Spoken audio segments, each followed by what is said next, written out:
पौराणिक कथाओं में ऐसा बताया गया है कि ब्रज की सभी गोपियाँ भगवान श्री कृष्ण से अनन्य प्रेम करती थीं और चारों पहर उनकी छवि को अपने हृदय में बसाकर उनका चिंतन करती रहती थीं। जब वर्षा ऋतु समाप्त हो हेमंत ऋतु का आगमन हुआ, उस समय सभी गोपियाँ आपस में बात करने लगीं कि देखो, अभी पवित्र अघन मास चल रहा है और हमें अघन मास का स्नान करना चाहिए।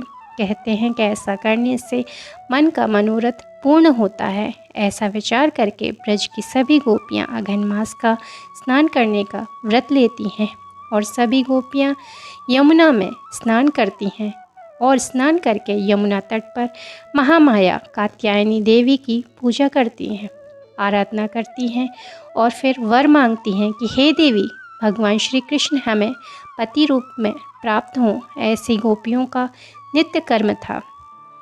एक दिन भगवान श्री कृष्ण ने विचार किया कि गोपियाँ मुझसे अनन्य प्रेम करती हैं और मुझे प्राप्त करना चाहती हैं, लेकिन यह गोपियाँ यमुना मैया में नग्न स्नान करके यमुना का अपमान कर रही हैं। इनको शिक्षा देनी चाहिए।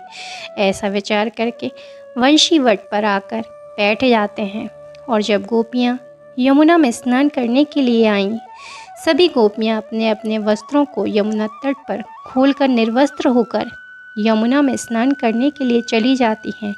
पीछे से भगवान श्री कृष्ण ने सभी गोपियों के वस्त्र को चुराकर वट वृक्ष के ऊपर ले जाकर रख दिए। जब गोपियाँ स्नान करके बाहर देखने लगी, तब वस्त्र तट पर दिखाई नहीं दिए तो वो सोचने लगी कि हमारे वस्त्र आखिर कौन ले गया।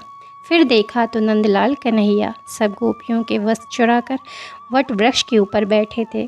तब गोपियों ने हाथ जोड़कर कहा कि कान्हा, हमारे वस्त्र हमें वापस दे दो।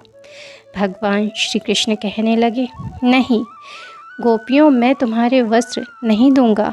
तब गोपियाँ कहने लगी, अगर तुम हमारे वस्त्र नहीं दोगे तो हम नंद बाबा और यशोदा मैया से तुम्हारी शिकायत कर देंगे। तब कान्हा कहने लगे, देखो गोपियों, पहले तुम जाकर मेरी शिकायत नंद बाबा से और माँ यशोदा से कर ही आओ, इसके बाद मैं तुम्हारे वस्त्र तुम्हें वापस कर दूंगा। अब गोपियाँ व्याकुल होकर कान्हा कान्हा कहकर पुकारने लगीं और कहती हैं कि हे कान्हा, हम तुम्हारे हाथ जोड़ते हैं, हम सर्दी के मारे काँप रहे हैं, कृपया हमारे वस्त्र हमें दे दो।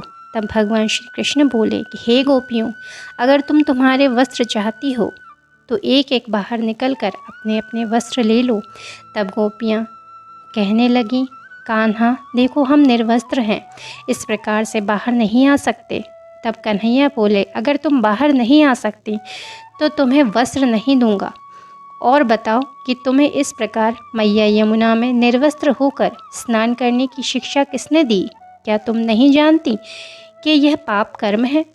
तुमने माँ यमुना का अपमान किया है, इसलिए तुम्हें पश्चाताप करना चाहिए। और मैं यह भी जानता हूँ कि तुम मुझे पति रूप में प्राप्त करने के लिए यह स्नान व्रत कर रही हो, इसलिए अगर तुम तन और मन से मुझसे प्रेम करती हो तो तुम्हें मुझे प्राप्त करने के लिए सबसे पहले द्वैत भाव को छोड़ना होगा, क्योंकि मुझे प्राप्त करने के लिए द्वैत का स्थान नहीं होता।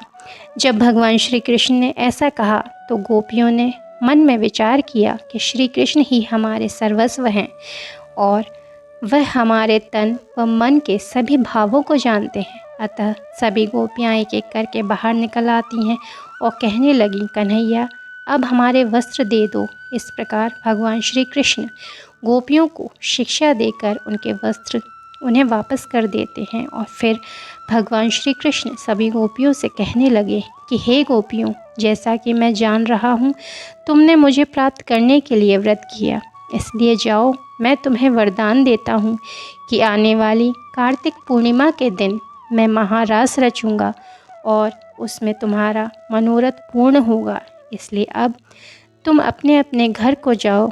इस प्रकार सभी गोपियाँ वहाँ से अपने अपने घर को आ जाती हैं। जय जय श्री राधे।